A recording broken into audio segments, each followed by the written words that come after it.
കാഫർ screenshot ഒരാളുടെ പേര് മുസ്ലിം league ഒരു യൂത്ത് ലീഗുകാരനല്ലേ, യൂത്ത് ലീഗുകാരൻ്റെ കാര്യം അല്ല എന്ന് കണ്ടെത്തുന്ന ആരാ? UDF government. 2024 ഈ വടകരയിലെ ഈ തെരഞ്ഞെടുപ്പ് നടക്കുന്നത്. നമ്മൾ ഈ സംസാരിക്കുന്നത് 2026 2 വർഷം കഴിഞ്ഞു. നമ്പർ വൺ എന്ന് ആവർത്തിച്ച് പറയുന്ന ഇടതുപക്ഷ സർക്കാർ ഭരിച്ചു. പിണറായി വിജയനായിരുന്നു ആഭ്യന്തരമന്ത്രി. എന്തുകൊണ്ടാണ് ഈ കാഫിർ സ്ക്രീൻഷോട്ടിന്റെ ഉറവിടം കണ്ടെത്താൻ കഴിയാഞ്ഞത്? അതിന്റെ അന്വേഷണങ്ങൾ പല രീതിയിൽ നടന്നു. ഇപ്പൊ സ്പെഷ്യൽ ഇൻവെസ്റ്റിഗേഷൻ ടീം വന്നിട്ട് ജൂൺ 3 SIT രൂപീകരിച്ചത്. അപ്പൊ അത് ദിവസങ്ങളായിട്ടേ ഉള്ളൂ. 1 മാസം പുതിയ സർക്കാർ, അതവിടെ 2 വർഷക്കൊല്ലം നിങ്ങളായിരുന്നില്ലേ ആഭ്യന്തര വകുപ്പ്? അതെ. എന്നിട്ട് എന്തുകൊണ്ടാണ് കാഫിർ സ്ക്രീൻഷോട്ടിന്റെ ഉറവിടം, അതിന്റെ കാരണഭൂതം ആരാണ് എന്ന് കണ്ടെത്താൻ കഴിയാതെ പോയത്?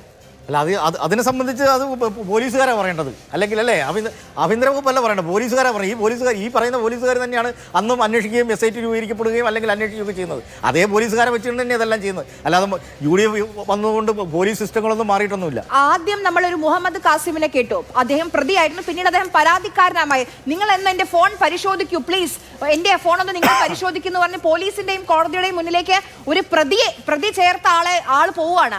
അത് കഴിഞ്ഞിട്ട് പിന്നെ അദ്ദേഹം പ്രതിയല്ല എന്ന് കോടതിയിൽ പോലീസ് സമ്മതിക്കണം. അത് കഴിഞ്ഞ് DYFI നേതാവ് ഒരു റിബേഷിന്റെ പേര് കേട്ടു. എവിടെയാണ് റിബേഷ്?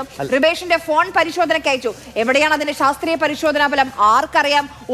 ഒരു വിവരവുമില്ല. പിന്നെ കാഫർ സ്ക്രീൻഷോട്ട് ഒരാളുടെ പേര് മുസ്ലിം ലീഗ് ഒരു യൂത്ത് ലീഗുകാരനല്ലേ, യൂത്ത് ലീഗുകാരൻ്റെ കാര്യം അല്ല എന്ന് കണ്ടെത്തുന്ന ആരാ? UDF government. അല്ലാന്ന് കണ്ടെത്തിയത് ആ വ്യക്തി പോലീസിലേക്ക്. നിങ്ങൾ പരിശോധിച്ചോളൂ പ്ലീസ്. അദ്ദേഹം പരാതി കൊടുത്തു. കേസ് നമ്പർ 411 അദ്ദേഹത്തിന്റെ പരാതി 410 കാഫിർ സ്ക്രീൻഷോട്ട്. അങ്ങനെ ആ പരാതിയുടെ അടിസ്ഥാനത്തിലാണ് അദ്ദേഹമാണെന്ന് കേരള പോലീസ് അന്ന് അദ്ദേഹമാണെന്ന് കണ്ടെത്തുമല്ല. എന്നിട്ട് നിങ്ങൾ ഈ പറയുന്ന ആ ദിവസം മുഹമ്മദ് കാസിം യൂത്ത് ലീഗിന്റെ പ്രവർത്തകനാണ് ഈ കാഫിർ സ്ക്രീൻഷോട്ട് പിന്നിൽ എന്ന് പറഞ്ഞ് എത്രത്തോളം കാർഡുകൾ അത് ഓർക്കണം. ആ വടകര തെരഞ്ഞെടുപ്പിന്റെ ലാസ്റ്റ് സ്റ്റേജിലാണ് ഇത് മുഴുവൻ നടക്കുന്നത്.